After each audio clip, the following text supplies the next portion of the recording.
आपने ये दो बातें बहुत जोर की हमें जीवन में दे दी। पहली बात नाम का आसरा, नाम नहीं छोड़ना, और दूसरा सत्संग, सत्संग नहीं छोड़ना। जो सत्संग से दूर हैं वो प्रपंच में फंस ही जाते हैं। कोई बिरला ही ऐसा है जो अपनी चित्तवृत्ति को तदाकार भाव से प्रतिपल सार्थक करता है, नहीं तो ये माया घसीट लेती है। और सत्संग नित्य हमको नया जोश, नया होश प्रदान करता है भगवत मार्ग में चलने का। इसलिए ध्रुवदास जी ने भी कहा, मन तो चंचल सबंते, या को कौन उपाय। बोले साधन को हरिभजन है, कै सत्संग सहाय। दो बातें कही, नाम और सत्संग। यहां कह रहे सत्संग और नाम आसरो, या में बिहरत प्रेम बिहारी, उसे भगवत साक्षात्कार हो जाएगा। मद भक्ता यत्र गायन्ति तत्र तिष्ठामि नारद, जहां मेरे भक्त मेरा यश गाते वहां मैं विराजमान रहता हूं। या में बिहरत प्रेम बिहारी, और नाम नामी अभेद। जिसकी जिह्वा पे नाम है, कानों में सत्संग है, वो परम पद का अधिकारी हो ही जाता है। बस सत्संग में प्राप्त ज्ञान का प्रयोग किया जाए। जीवन भर लड़ाई केवल अपने मन से है और किसी से नहीं है। मन को जिसने अपना चेला बना लिया वही जगत गुरु, मन को जिसने अपना मित्र बना लिया वही बलवान। मित्र कैसा मन? जो भगवत सन्मुख, भगवत अनुकूल मन है वो मित्र है, और जो भगवत प्रतिकूल, भगवत विमुख है वो शत्रु है, वो नाश कर देगा शत्रु की तरह। हमें किसी और से दोस्ती या लड़ाई नहीं करनी, हमें अपने मन से लड़ाई और अपने मन से दोस्ती करनी। असदगामी मन से वैर, तू चल के दिखा मुझे गलत मार्ग में, नहीं जाऊंगा, प्राण दे सकता हूं पर नहीं जाऊंगा, भूल न दे कुमारक पाऊं। और सतमार्ग की तरफ तो इस मन को हम मित्र की तरह दुलार करते हैं। साधक को किसी और से न मित्रता करने की जरूरत है और न लड़ाई करने की जरूरत। भरपूर लड़ाई के लिए हमारे पास सामग्री है, मन है, इंद्रिया है, और दोस्ती के लिए भी ये है। अगर ये दोस्त बन गई तो परम पद में पहुंचा देंगे, और अगर शत्रुता कर बैठे और फिर उनके अनुसार चल गए तो नरक पहुंचा देंगे, जेल पहुंचा देंगे, दुर्गति कर देंगे।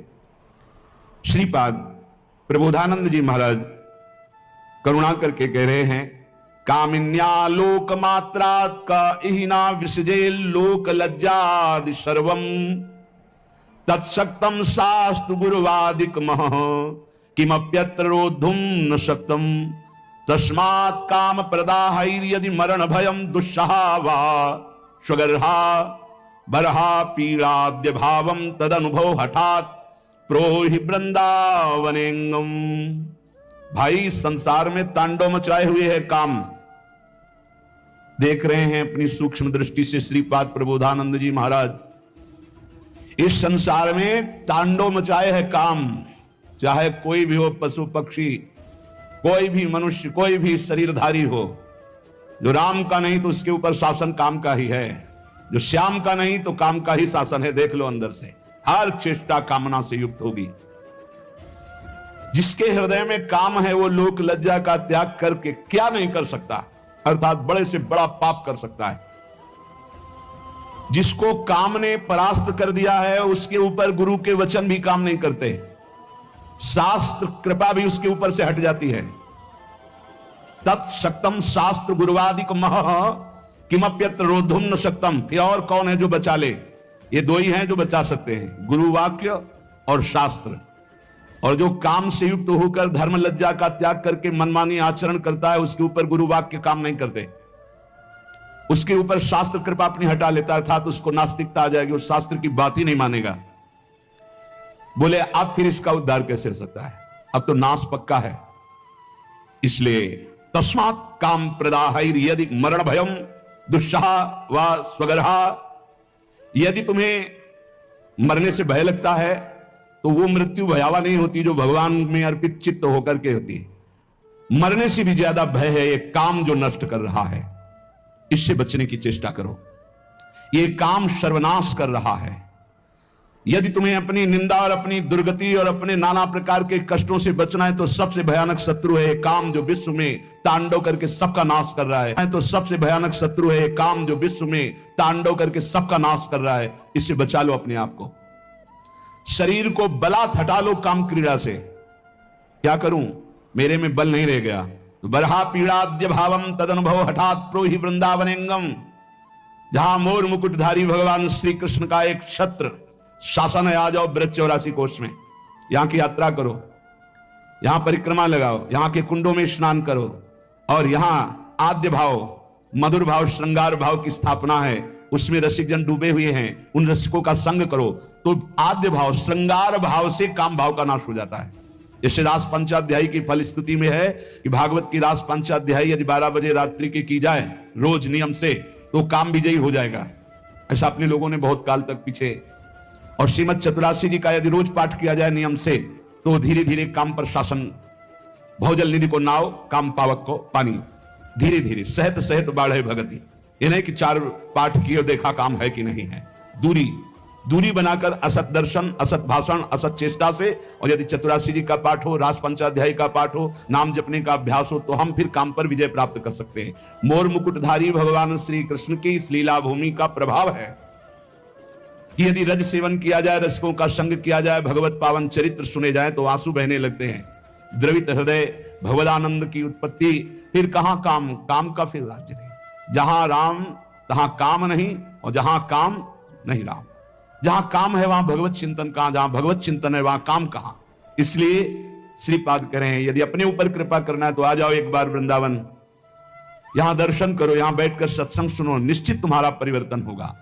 योषित सूचक शब्द तो मदनो मा मंद बुद्धिम करो, तेष क्रोध उपैति चांद तमसी कुर्वन् समस्ता दिशः, लोभः क्षोभयते मनो निरवधि श्रीधाम वृंदावने, नास्तस्तन्न घटिष्यते ध्रुवमतो जयहाम्यहांगम हठात्।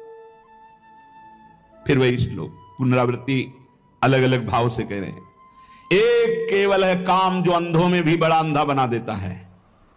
इसलिए उपासक, इस काम वृत्ति से बचो, नहीं तो अंधा कर देगा, ये नाश कर देगा।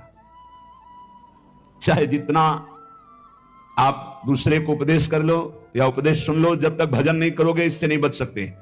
श्री हरिवंश नाम बल लहो, अपने मन भाई सब कहो, रहो शरण हरिवंश की। नाम, जितना नाम उतना ही प्रेम, जहां प्रेम वहां काम नहीं। प्रेम मूल्य नाम है, प्रेमी रसिक जपत्या नाम, प्रेम मगन निज बन विश्राम। साफ बात है, कोई मिलावट नहीं। जितना नाम जप करोगे उतने ही बलशाली बनोगे, उतने ही काम से युद्ध कर सकते हो। अगर नाम का प्रभाव देखना है तो देखो ठाकुर हरिदास जी में महामंत्र का उच्च स्वर से कीर्तन करते हैं लाखों की संख्या में। 9 युवती वैश्या आकर परास्त करना चाहती, खुद परास्त हो गई 3 दिन में, एक भी वृत्ति दूषित नहीं कर पाई। नाम की महिमा। ये काम सीधे पहले बुद्धि को जकड़ता है, निर्णायक है बुद्धि, निर्णय करने वाली, इसे अंधा कर देता है। समस्त दिशाओं में उसे कुछ नहीं दिखाई देता। इसलिए इस काम से बचो। ये जब काम में प्रतिकूलता आती है तो तेज क्रोधो उपैति चांद तमसी, ये और अंधा बना देने वाला क्रोध प्रकट कर देता है। फिर वो हिंसा आदि दोष, नाना प्रकार की ऐसी वृत्तियां आ जाती हैं जिससे वो